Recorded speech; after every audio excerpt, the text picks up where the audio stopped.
Good afternoon. Thank you for tuning into this week's After School Special. My name is Blythe Evans, and I'm one of the new TIPS team members. If you're looking for more information about supports from the TIPS team for this school year, be sure to check out our new webpage linked in the description below. Today's topic is Google Forms and the new features added to quiz mode for automated scoring. If you're new to Google Forms and are looking for more detailed information about Forms and quiz mode, be sure to check out the earlier after-school special called Google Forms and Quiz Mode, as this will have more information. Today's topic will only feature the new automated scoring added for short answer questions. As we look at the new features that have been added, previously, Google Quiz had added automated scoring, but only for multiple choice questions. Just recently, the option to automatically score short answer questions was added.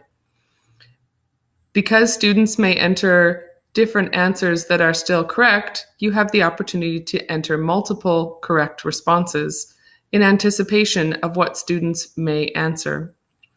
You can still add answer feedback in the form of text or a link or a video, and you have the option to set the points value for each question.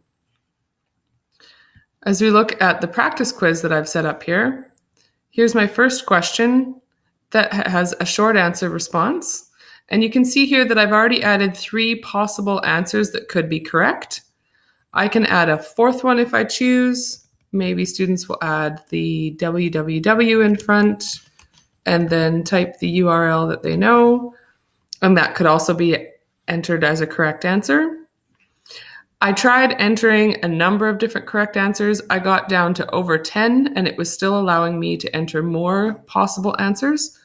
So it seems like your possibilities are quite large in number.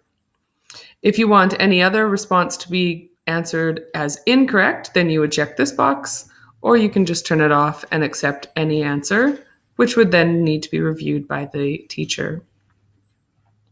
Down here at the bottom is your place to add feedback for students, and this will appear as support text once they've submitted their answer. So here's where you can enter it in different forms. As you can see here, you can just type text. You can add a link or a video as well. Up in the top right-hand corner is where you can change the number of points that this question is worth, depending on the rigor of this question.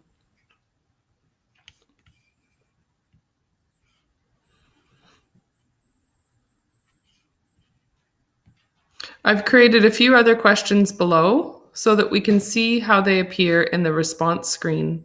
So just another short answer question, a multiple choice question, and also a checkbox question.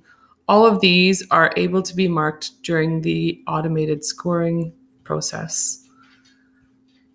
I can go up to the top of my quiz and use the response screen to see the individual results, the question results, or the summary report. And this gives very detailed information for each one of the responses given. In this case, I only have the one. And so I'm able to review the questions and then plan accordingly for each one of my students. Conversely, I can also create a new spreadsheet so that all of the answers then go into a Google Sheet. And this gives me even more formatting options to work with my data. Notice that the score is only given out of the total points. I have the answer for each one of the questions, but it does not indicate if it is correct or incorrect. This is a great way for me to go back and manually review each answer and then respond to the student. I can see here on the second question that the student in fact responded correctly with the answer of 6. However, they made a spelling error when they were entering it. In this case, I would then go in and manually mark that as correct.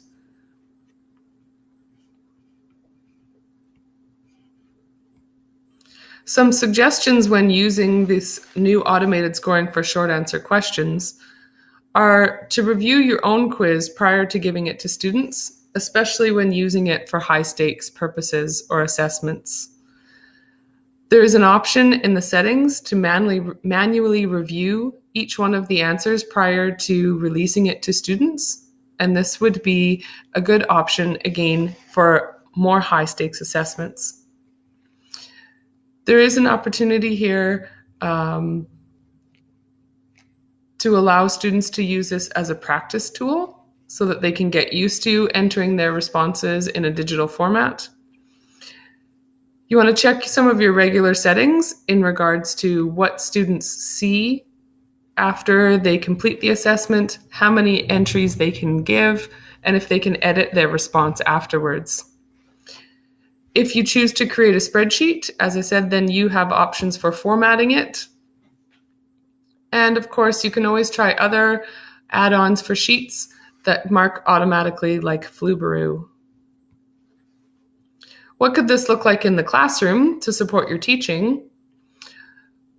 Any kind of quiz mode allows students the opportunity to have increased retrieval practice, which we know supports long-term learning.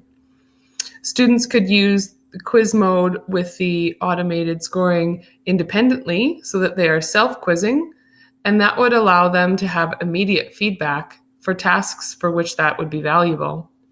I see this being especially valuable with numeric response tasks because I think you can anticipate more of the students' correct responses and therefore give them better feedback in a faster way.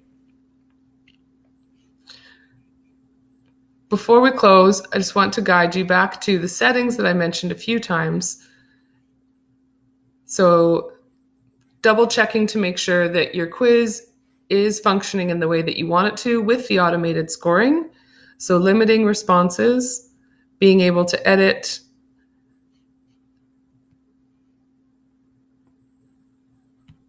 and then of course under quizzes, you decide what the respondent can see afterwards and during if you want them to know that they've answered a question incorrectly, correctly, and how many points they're worth. This toggle here being whether they get their correct and incorrect responses immediately, or if your manual response, that's the most key one to look at, and being sure that your students are getting the information you want when you want them to get it. I hope this information was helpful to you in starting your school year and in gathering valuable data about student assessment.